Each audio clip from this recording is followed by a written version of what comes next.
Everyone has heard breakfast is the most important meal of the day. Now, University of Missouri researchers are proving this is true using brain imaging technology. The researchers have found that eating a healthy breakfast, especially one high in protein, can reduce hunger and prevent overeating later in the day.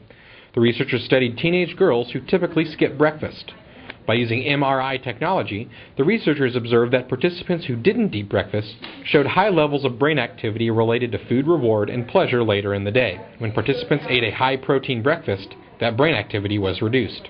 We see that breakfast, regardless of what it is, for the most part, leads to reduced hunger, increased fullness, and reduced reward-driven motivation to eat at lunchtime or in the evening, depending. But we do see that a protein-rich breakfast, and the composition is 40% protein, 40% carbohydrates, and 20% fat. That ratio, that composition, actually has a greater impact. So you see much greater reductions in hunger, greater increases in satiety or fullness, and that's sustained throughout the whole day. And then you see that the regions of the brain that are tied to food reward, food cravings, desire to eat, all of those are blunted more significantly with a protein-rich breakfast than a normal breakfast. Participants who used to skip breakfast said they found they would no longer need to eat more food later in the day. I really noticed that I would just eat later.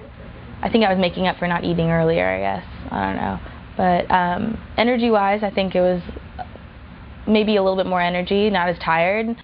Leidy says that eating breakfast not only improves energy, but focus levels as well. When your hunger is high and you feel like you need to eat something, your attention and memory are drastically reduced. And so collectively, that's another reason to try to curb those appetite cravings and so forth. Leidy says that because eating breakfast can prevent overeating of unhealthy foods later in the day, it can be a simple step to improving healthy habits. And so if we can do breakfast and they actually find it healthy and it increases attention and memory, and it actually leads to reduced energy intake, that could be an easy dietary strategy to start incorporating, because you're not taking food away, you're not doing a whole dietary intervention, you're just saying eat breakfast and perhaps eat a healthy breakfast. Funding for the research was provided by the National Institutes of Health. For the MU News Bureau, I'm Nathan Hurst.